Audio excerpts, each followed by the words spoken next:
1970 का दशक था। न्यूयॉर्क की हार्लेम की सड़कों पर एक नाम फुसफुसाया जाता था। एक ऐसा नाम जो डर नहीं बल्कि एक कंट्रोल था, जो सिस्टम को चैलेंज करता था। ये था फ्रैंक लुकस। हार्लेम न्यूयॉर्क शहर के अपर मैनहट्टन में मौजूद एक ऐतिहासिक इलाका था, जो अफ्रीकी अमेरिकी संस्कृति के केंद्र के रूप में मशहूर था। फ्रैंक लुकस इसी हार्लेम का बेताज ड्रग लॉर्ड था, एक अफ्रीकन अमेरिकन जिसने माफिया को बाईपास किया, वॉर को बिजनेस बना दिया और जिसने अमेरिका की सबसे पावरफुल एजेंसीज को भी चकमा दिया। 1960 और 70 के दशक में ये अमेरिका के सबसे कुख्यात गैंगस्टरों में से एक बन गया, जिसने हेरोइन के व्यापार पर राज किया। आपको बता दें कि हेरोइन एक गैर कानूनी और हाईली एडिक्टिव ड्रग होती है, जिसे मॉर्फिन से तैयार किया जाता है। ये वो दौर था जब न्यूयॉर्क शहर की हर गली में क्राइम था, हर मोड़ पर डील होती थी और हार्लेम में हेरोइन का प्रकोप था। लेकिन उस दौर में सबसे बड़ा क्रिमिनल कभी क्राइम करते पकड़ा ही नहीं गया। वो न हेडलाइंस में था, न वांटेड पोस्टर्स पर कोई पब्लिक आइडेंटिटी नहीं, लेकिन हर डील, हर सप्लाई, हर मौत उसी के इशारे पर होती। लोग उसे बॉस नहीं सिस्टम कहते, क्योंकि वो गेम नहीं खेल रहा था बल्कि गेम डिजाइन कर रहा था। फ्रैंक लुकस ने न्यूयॉर्क के पूरे अंडरवर्ल्ड को पीछे छोड़ दिया। उसने रूल्स फॉलो नहीं किए, रूल्स डिसाइड किए। उसने अंडरवर्ल्ड ज्वाइन नहीं किया बल्कि अपना खुद का अंडरवर्ल्ड बना दिया और अपराध के एशियाई कनेक्शन की शुरुआत की। लेकिन हर कहानी की तरह इस कहानी में भी एक सवाल छुपा है। क्या फ्रैंक लुकस सच में एक मास्टरमाइंड था या बस एक ऐसा इंसान जिसने सिस्टम की सबसे बड़ी कमजोरी पकड़ ली? और अगर वो इतना पावरफुल था तो फिर गिरा कैसे? और सबसे बड़ा सवाल, क्या सच में उसने वियतनाम वॉर को अपने एम्पायर के लिए इस्तेमाल किया था? जय हिंद, मेरा नाम है आतिफा काजी और आप देख रहे हैं द हिंदी टॉप की खास पेशकश किस्सा कहानी। क्या थी पूरी कहानी, आज हम आपको बताएंगे, जो जितनी शॉकिंग है उतनी इंटरेस्टिंग भी, जिसे आपके लिए लिखा है सुंबल काजी ने। बता दें कि कहानी का मकसद किसी क्राइम या क्रिमिनल को ग्लोरीफाई करना नहीं, बल्कि सिर्फ इतिहास से जुड़े एक सच से रूबरू कराना है। ये कहानी है एक आदमी के अपराध से भरी जिंदगी की, गरीबी से अमीरी तक के उसके सफर की, जिसमें बेरहम क्रूरता भी है लेकिन बड़े सपने और बेहतरीन संगठन क्षमता भी है। एक ऐसा धंधा जो उसकी वाइल्डेस्ट ड्रीम से भी कहीं ज्यादा कामयाब रहा। वो जिसने शैडो में रहकर एम्पायर बनाया और जब वो रोशनी में आया तो पूरा सिस्टम हिल गया। लेकिन ये कहानी महज लुकस की सक्सेस की नहीं है। ये कहानी है उस माइंडसेट की जिसने क्राइम नहीं किया बल्कि क्राइम को बिजनेस बना दिया। एक ऐसा बिजनेस जहां ट्रस्ट भी बिकता था और मौत भी। कहानी को अच्छे से समझने के लिए हम आपको लिए चलते हैं उस पल में जहां फ्रैंक लुकस एक बेताज बादशाह नहीं बल्कि सिर्फ एक छोटा बच्चा था। फ्रैंक लुकस 9 सितंबर 1930 को अमेरिका के नॉर्थ कैरोलिना के ग्रामीण इलाके लाग्रांज में पैदा हुआ था। यहीं वो पल बढ़ रहा था, पर अचानक उसके भाई की हत्या से जुड़े एक हादसे ने उसकी जिंदगी का रुख ही बदल दिया। साल 2000 में न्यूयॉर्क मैगजीन के लिए मार्क जैकबसन को दिए एक इंटरव्यू में लुकस ने बताया था कि उस वक्त मैं शायद 6 साल से ज्यादा का नहीं रहा होगा। हम जंगल के अंदर नॉर्थ कैरोलिना के में लाग्रांज नाम की एक छोटी सी जगह के पास रहते थे, जहां कू क्लक्स क्लैन ने हमारे घर में घुसकर मेरे चचेरे भाई ओबदिया, जो शायद 12 या 13 साल का था, को मेरी आंखों के सामने मार दिया, सिर्फ इसलिए क्योंकि उसने सड़क पर चल रही एक गोरी महिला की तरफ देखा था। लुकस ने बताया कि वहां इसे रेकलेस आईबॉलिंग कहते थे। आपको बता दें कि कू क्लक्स क्लैन या के उस वक्त एक अमेरिकन वाइट सुप्रीमेसिस्ट ग्रुप था, जो वाइट सुप्रीमेसी को फिर से स्थापित करने के मकसद से अश्वेत लोगों या ब्लैक पीपल्स पर अत्याचार करता था, उनको डराने धमकाने जैसे तरीकों से निशाना बनाता था। इस घटना के बाद कोई जस्टिस नहीं, कोई प्रोटेक्शन नहीं, गरीबी, रेसिज्म और डर से भरी जिंदगी। लेकिन इसने लुकस को एक बात समझा दी कि इस दुनिया में सर्वाइव करना है तो ताकत होना जरूरी है। यही सोच उसे हार्लेम ले आई, जहां क्राइम सिर्फ ऑप्शन नहीं, सर्वाइवल था। लुकस ने कहा था कि इसी घटना ने उसे अपराध की दुनिया में धकेल दिया। अब वो कई तरह के सड़क छाप अपराधों में शामिल होने लगा। वो अक्सर शराब खाने से बाहर आने वाले नशे में धुत लोगों को लूटता। जब वो 12 साल का हुआ तो अपनी उम्र के हिसाब से काफी बड़ा और हट्टा कट्टा लगता था। एक दिन लुकस के एक आदमी के साथ भिड़ंत हो गई, जिसमें उसने उस आदमी के सिर पर पाइप के एक टुकड़े से जोरदार वार किया, जिससे वो वहीं ढेर हो गया। लुकस ने बताया कि उस पर मेरा सिर्फ $100 बकाया था, लेकिन मैंने $400 उठाए। इसके बाद बचने के लिए और अपनी मां के कहने पर साल 1946 में वो भागकर न्यूयॉर्क के हार्लेम आ गया। लुकस कहता है कि मैंने अपनी पूरी जिंदगी में कभी भी एक ही जगह पर इतने सारे अश्वेत लोगों को एक साथ नहीं देखा था। ये अश्वेत लोगों की दुनिया थी और मैं बस जोर से चिल्लाया, हेलो हार्लेम, हेलो हार्लेम। जल्द ही लुकस हार्लेम में जुआ खेलने लगा और ड्रग्स बेचने लगा। बाद में उसके अपराध और बढ़ गए और वह हथियारबंद डकैतियां भी करने लगा। न्यूयॉर्क में उसके अपराधों का सिलसिला चोरी से शुरू हुआ, लेकिन जल्द ही ये हत्या और नशीले पदार्थों के धंधे में बदल गया। हार्लेम में फ्रैंक की मुलाकात बम्पी से हुई। बम्पी हार्लेम का सबसे मशहूर गैंगस्टर और जुआ सरगना था। वो हार्लेम का किंग था, जिसकी परमिशन के बिना कुछ नहीं होता। इसका नाम एल्सवर्थ जॉनसन था, लेकिन अपनी दुनिया में वो बम्पी के नाम से जाना जाता था। बम्पी ने लूकस को अपना शागिर्द बना लिया। अब वो बम्पी जॉनसन का आदमी बन चुका था। लूकस की उम्र उस वक्त सिर्फ 17 साल थी, लेकिन लोग उसे मिस्टर लूकस कहकर बुलाने लगे। बम्पी के साथ रहकर फ्रैंक को बड़ी दुनिया की एक झलक मिली। अपने इंटरव्यू में लूकस ने बताया कि बम्पी किताबें पढ़ने का शौकीन था और अक्सर मुझे पढ़कर सुनाता और फिर पूछता, तुम्हें इसके बारे में क्या लगता है फ्रैंक? मैं बस कंधे उचका देता। लूकस कहता है कि मुझे याद है मैंने जो सबसे अच्छी किताब पढ़ी वो थी हैरोल्ड रॉबिन्स की द कार्पेट बेगर्स। लूकस ने बम्पी के साथ रहकर सिर्फ काम नहीं किया, बल्कि उसने सीखा कि पावर कैसे बिल्ड होती है, लॉयल्टी कैसे खरीदी जाती है और सिस्टम कैसे मैनिपुलेट होता है। बम्पी जॉनसन उसके लिए बॉस नहीं था, उसका ब्लूप्रिंट था। बम्पी ने भी उसे सिर्फ क्राइम नहीं सिखाया, बल्कि एम्पायर बनाना सिखाया। लूकस की कहानी साल 2007 में रिडले स्कॉट द्वारा निर्देशित फिल्म अमेरिकन गैंगस्टर का आधार बनी। इस फिल्म में डेंजल वॉशिंगटन ने लूकस का किरदार निभाया था और रसल क्रो ने रिची रॉबर्ट्स नाम के उस सरकारी वकील की भूमिका अदा की थी जिसने उसे जेल भिजवाया था। रॉबर्ट्स ने लूकस को दोषी ठहराने में मदद की थी, लेकिन बाद में वो उसके वकील और दोस्त बन गए, यहाँ तक कि लूकस के बेटे के गॉडफादर भी बने। ये हॉलीवुड फिल्म सच और कल्पना का एक ऐसा मिला जुला रूप थी जिसमें लूकस को एक दिलेर और तेज दिमाग वाला अपराधी दिखाया गया था, जिसने न्यूयॉर्क इलाके में ड्रग्स के धंधे पर माफिया के लंबे समय से चले आ रहे दबदबे को तोड़ दिया, एशियाई सोर्स से हेरोइन मंगवाने का इंतजाम किया और वियतनाम युद्ध में मारे गए अमेरिकी सैनिकों के ताबूत में छिपाकर हेरोइन की तस्करी की। हालांकि ये सभी बातें लूकस ने खुद कही थी, लेकिन जांच में ऐसा कोई सबूत या कोर्ट का रिकॉर्ड नहीं मिला जिससे इस ताबूत कनेक्शन की बात साबित हो सके, इसलिए इस पर सवालिया निशान है। हालांकि फिल्म में लूकस की उस कहानी को दिखाया गया है जिसमें ताबूत अमेरिका के मिलिट्री बेस पर पहुंचते, जहां उनके साथी हेरोइन निकाल लेते और उसे हार्लेम पहुंचा देते हैं। वहां इस ड्रग की शुद्धता को 98% से घटाकर तकरीबन 10% कर दिया जाता था, जो कि बाजार में बिकने वाले दूसरे ब्रांड्स की तुलना में दोगुनी असरदार होती थी। कहा जाता है कि लूकस अक्सर फिल्म के सेट पर मौजूद रहता था और वॉशिंगटन को छोटी छोटी बातों पर सलाह देता था, जैसे कि वो अपनी बंदूक किस तरह रखता था। हालांकि ये फिल्म दर्शकों के बीच काफी लोकप्रिय हुई और इसे 2 अकेडमी अवार्ड्स के लिए नॉमिनेशन भी मिले, लेकिन साथ ही लूकस की कहानी के कुछ दावों पर सवाल भी उठे। खास तौर पर वियतनाम युद्ध के दौरान ड्रग्स की तस्करी करने वाले उनके किरदार पर काफी चर्चा हुई। इसके अलावा फेडरल ड्रग एनफोर्समेंट के कुछ पूर्व अधिकारियों ने एक मुकदमा भी दायर कर दिया। उनका कहना था कि फिल्म में सच्चाई को पूरी तरह से तोड़ मरोड़ कर पेश किया गया है और इससे उनकी बदनामी हुई है। हालांकि इस मुकदमे को अदालत ने खारिज कर दिया। इसके अलावा साल 2007 में ही लूकस के जीवन पर superfly the true untold story of Frank लूकस American gangster नाम से एक किताब भी छपी, जिसे रॉन चेपेस्युक और एंथनी गोंजालेज ने लिखा था।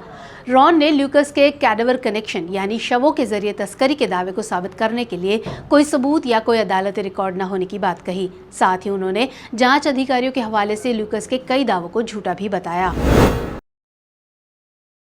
अब तक लूकस अपराध और नशे की दुनिया के धंधे को बहुत बारीकी से समझ चुका था, लेकिन अब कुछ ऐसा हुआ जिसने हार्लेम पर उसकी बादशाहत के दरवाजे खोल दिए। 1968 में बम्पी जॉनसन की मौत हो गई। बम्पी बुजुर्ग हो चुका था और उसकी मौत किसी हादसे में नहीं हुई थी। लूकस ने बताया था कि बम्पी ने उसी की बाहों में दम तोड़ा। मार्टिन लूथर किंग की हत्या के ठीक 3 महीने बाद अखबारों में एक खबर छपी। बम्पी की मौत के साथ ही एक युग का अंत हो गया है। बम्पी की मौत से हार्लेम में पावर वैक्यूम आ गया, जिससे माफिया ग्रुप्स में सत्ता संभालने की होड़ लग गई।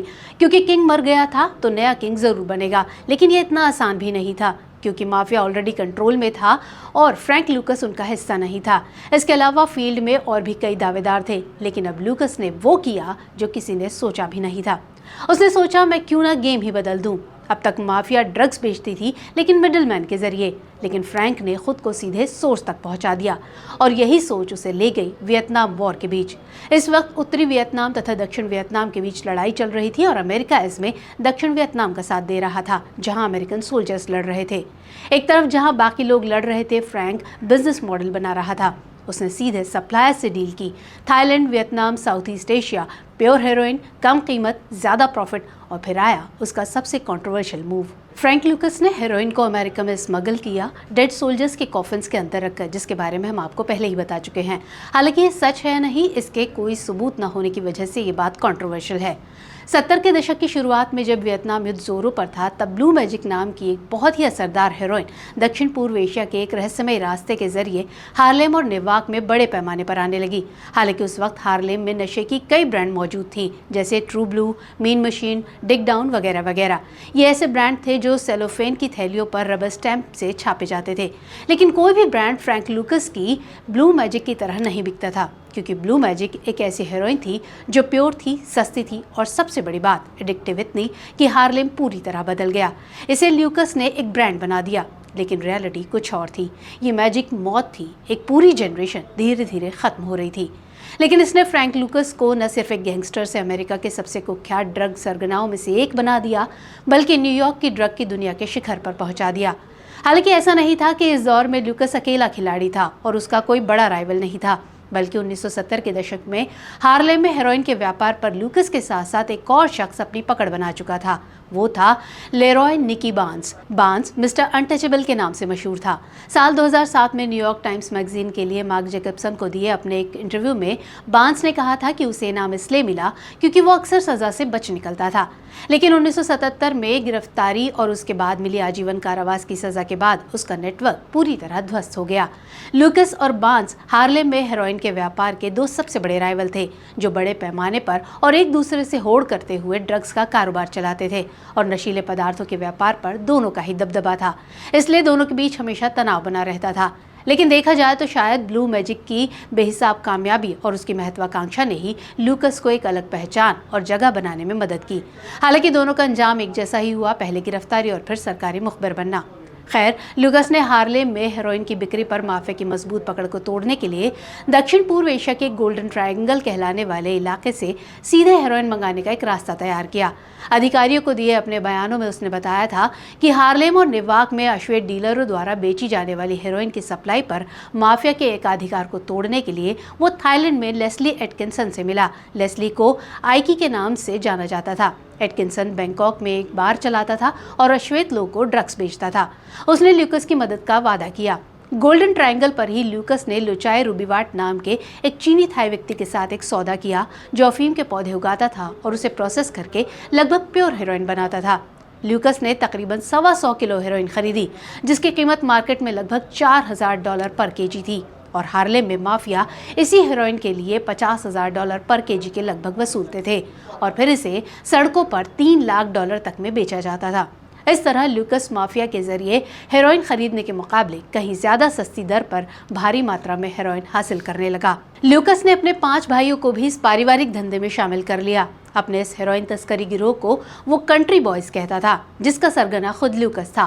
क्योंकि सारा खेल ही नियंत्रण और भरोसे का था, इसलिए वो सिर्फ अपने सगे संबंधियों और अपने गांव कस्बे के लोगों पर ही भरोसा करता था। शहर के लोगों पर वो भरोसा कम ही करता था।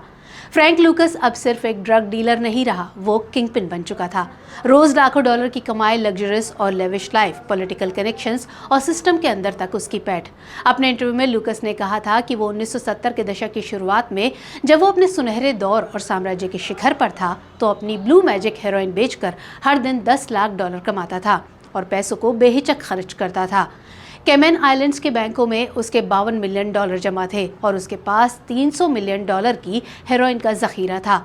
इसके अलावा डेट्रॉइट में उसकी इमारतें थीं, नॉर्थ कैरोलिना में एक मवेशियों का फार्म था और न्यूयॉर्क, मायामी, लॉस एंजलिस और प्यूर्टो रिको में उसके अपने अपार्टमेंट्स भी थे। ल्यूकस एक रंगीन मिजाज इंसान था। सब कुछ सही चल रहा था, पैसा बरस रहा था। वो मोहम्मद अली, जेम्स ब्राउन और डायना रॉस जैसे बड़े बड़े सितारों के साथ उठता बैठता भी था। महंगी कारों, कपड़ों, गहनों और मनोरंजन पर दिल खोलकर पैसे खर्च भी करता था। लेकिन उसकी सबसे डेंजरस क्वालिटी थी फ्लैशी लाइफ नहीं, अननेसेसरी वायलेंस नहीं और लो प्रोफाइल, मतलब किसी के सामने ना आना, ना शो ऑफ करना। जब बाकी गैंगस्टर्स स्पॉटलाइट में थे, फ्रैंक इनविजिबल था। लेकिन इसी बीच साल 1971 में वो दिन आया जो शायद उसकी सबसे बड़ी गलती साबित हुआ। ल्यूकस मोहम्मद अली और जो फ्रेजियर के बीच हुए बॉक्सिंग मुकाबले को देखने गया। पूरा अमेरिका देख रहा था और फ्रैंक लूकस अचानक स्पॉटलाइट में आ गया, अपने लेविश लाइफस्टाइल की वजह से। जैसा हमने बताया कि लूकस महंगी चीज़ों का शौकीन था। स्टेट ऑफ नॉर्थ कैरोलिना की एक ऑफिशियल वेबसाइट के मुताबिक उस मैच के दौरान लूकस ने लगभग $50,000 का एक फर वाला कोट और उससे मेल खाती $10,000 की टोपी पहनी थी। हालांकि इनकी कीमत कई जगह इससे भी ज्यादा $1.25 लाख तक बताई जाती है। खैर, इसके बाद लूकस के कोट की इतनी ज्यादा चर्चा हुई कि इसी वजह से पुलिस की नजर भी उस पर टिक गई। एक ऐसा आदमी जो कभी दिखता नहीं था, आज दिख गया, और यही शायद उसकी सबसे बड़ी भूल साबित हुई, क्योंकि यहीं से शुरू हुआ उसका डाउनफॉल। 1975 में उसका साम्राज्य ढह गया जब लूकस के खिलाफ इन्वेस्टिगेशन शुरू हुई। नेटवर्क टूटने लगा। जांच के बाद लूकस को न्यू जर्सी के टीनेक स्थित उसके घर पर हुई एक छापेमारी के दौरान पहली बार गिरफ्तार कर लिया गया। इस दौरान $5 लाख से ज्यादा की नकदी बरामद हुई। सरकार ने उसकी सारी अवैध संपत्ति जब्त कर ली। इस बीच एक नाम सामने आया, रिचर्ड एम रॉबर्ट्स या रिची रॉबर्ट्स, जिन्होंने न्यू जर्सी में लूकस पर चले मुकदमे में अभियोजन पक्ष का नेतृत्व किया। लूकस पर संघीय और राज्य स्तर के ड्रग संबंधी आरोप साबित हुए और उसे 70 साल की जेल की सजा सुनाई गई। लेकिन कहानी यहाँ खत्म नहीं हुई, क्योंकि फ्रैंक लूकस हार मानने वालों में से नहीं था। उसने सिस्टम के खिलाफ एक डील की। वो सरकारी गवाह बन गया और जांच में सहयोग करने की वजह से उसे महज 7 साल में ही रिहा कर दिया गया। उसने दर्जनों ड्रग डीलरों और भ्रष्ट पुलिस अधिकारियों को पकड़वाने में मदद की। हालांकि 1984 में लूकस को फिर से ड्रग से जुड़े नए आरोपों में गिरफ्तार कर लिया गया और वो 1991 तक फिर से जेल में रहा। लूकस ने कई सालों तक फेडरल विटनेस प्रोटेक्शन प्रोग्राम के तहत गुमनामी की जिंदगी भी जी। हालांकि लूकस जब अपने जीवन के आखिरी सालों में नेवाक में रहता था तो साल 2012 में एक बार फिर कानून के शिकंजे में फंस गया। उसे $17,000 के फेडरल डिसेबिलिटी बेनिफिट के चेक को 2 बार भुनाने की कोशिश में झूठ बोलने का दोषी पाया गया, जिसके बाद व्हीलचेयर पर अदालत आए लूकस को 5 साल की प्रोबेशन की सजा सुनाई गई। 30 मई 2019 को न्यू जर्सी में 88 साल की उम्र में लूकस की मौत हो गई। लूकस ने हेरोइन की सप्लाई बड़े पैमाने पर की और खूब पैसा भी कमाया, लेकिन उसके इस कारोबार की वजह से बहुत सी जानें भी गईं। साल 2007 में एसोसिएटेड प्रेस को दिए अपने एक इंटरव्यू में उसने कहा था, मुझे इस बात का बहुत पछतावा है, शायद मैंने भलाई से ज़्यादा नुकसान ही किया। उसने कहा, मैंने कुछ बहुत ही बुरे काम किए हैं, मुझे उन कामों को करने का बहुत ज़्यादा अफसोस है। आगे चलकर लूकस ने आलिया स्किंग के साथ मिलकर अपनी आत्मकथा original gangster the real life story of one of America's most notorious drug lords लिखी, जिसे 2010 में सेंट मार्टिन प्रेस ने प्रकाशित किया। लूकस ने अपनी किताब से होने वाली कमाई का इस्तेमाल शिक्षा को बढ़ावा देने के लिए करने का वादा किया। लूकस युवा पाठकों को सलाह देता कि प्लीज मेरी गलतियों से सीखें, जितना हो सके पढ़ाई करें, क्योंकि जीवन में आगे बढ़ने का यही सही रास्ता है। लूकस की जिंदगी से जुड़ा एक दिलचस्प किस्सा है। न्यूयॉर्क मैगजीन को दिए अपने इंटरव्यू में लूकस ने बताया था कि साल 1970 में लॉयड प्राइस, जो एक अमेरिकन R&B और रॉक एंड रोल सिंगर थे और जिनके गाने पर्सनैलिटी और लॉडी मिस क्लॉडी जैसे बड़े हिट रहे थे, ने एक गैंगस्टर फिल्म बनाने का फैसला किया। फिल्म का नाम रखा गया था द रिप ऑफ। फिल्म की कहानी न्यूयॉर्क की सड़कों पर आधारित थी। प्राइस का आइडिया था कि फिल्म में असली और एक्टिव गैंगस्टरों से ही उनकी अपनी भूमिकाएं करवाई जाएं। इसके लिए एक विलन और रोमांटिक लीड की जरूरत थी, एक ऐसा आदमी जो फर वाला कोट और टोपी पहनता हो। इसलिए उन्होंने इस रोल के लिए फ्रैंक को चुना। एक बार प्राइस और फ्रैंक एडिटिंग रूम में बैठे थे। फ्रैंक को फिल्म का डायरेक्टर बिल्कुल पसंद नहीं था, तो अपनी जेब से चाकू निकालते हुए लूकस ने उससे कहा, अगर तुम्हें कुछ काटना ही है तो मैं तुम्हें दिखाता हूँ कि असली कटिंग कैसे की जाती है। फिल्म में जितनी भी गाड़ियां इस्तेमाल हुई वो सब लूकस की थीं। लूकस ने भी फिल्म में हजारों डॉलर लगाए, लेकिन ये फिल्म कभी पूरी नहीं हो पाई और इसका सारा फुटेज भी कहीं खो गया। इसी वजह से द रिप ऑफ को ब्लैक्सप्लॉयटेशन शैली की ग्रेट लॉस्ट फिल्म का दर्जा दिया जाता है। आपको बता दें कि ब्लैक्सप्लॉयटेशन 1970 के दशक की शुरुआत में अमेरिका में बनी फिल्मों की एक शैली थी, जो खास तौर से ब्लैक ऑडियंसेस को ध्यान में रखकर बनाई जाती थी। इन फिल्मों में मुख्य भूमिकाओं में अश्वेत कलाकार होते थे और ये अक्सर कम बजट की, एक्शन से भरपूर और शहरी अपराध या सामाजिक विषयों पर आधारित फिल्में होती थी। फ्रैंक लूकस एक क्रिमिनल था या एक जीनियस स्ट्रैटेजिस्ट, लेकिन सच ये है वो सिर्फ एक प्रोडक्ट था उस सोसाइटी का जहां पावर हमेशा रूल से ऊपर होती है। और शायद सबसे खतरनाक क्रिमिनल वो नहीं होता जो क्राइम करता है, बल्कि वो होता है जो क्राइम को सिस्टम बना देता है। पर कहानी खत्म नहीं हुई, क्योंकि सिस्टम शायद आज भी वही है, बस चेहरे बदल गए हैं। लेकिन वो कहते हैं ना, हर गेम की एक कीमत होती है, और फ्रैंक लूकस ने भी वो कीमत चुकाई अपनी लेगेसी के साथ, क्योंकि आज उसे एक बिजनेसमैन नहीं, एक वार्निंग की तरह याद किया जाता है। एक ऐसा सबक जो बताता है, अगर आप सिस्टम को एक्सप्लॉइट कर सकते हैं तो सिस्टम भी आपको माफ नहीं करता, आपको डिस्ट्रॉय भी कर सकता है। तो हमारा ये प्रोग्राम आपको कैसा लगा कमेंट सेक्शन में जरूर बताइएगा। साथ ही अगर अभी तक आपने द हिंदी टॉप को सब्सक्राइब नहीं किया है तो जल्दी से कर लीजिए। साथ ही हमें एक्स, फेसबुक और इंस्टाग्राम पर फॉलो करना ना भूलें।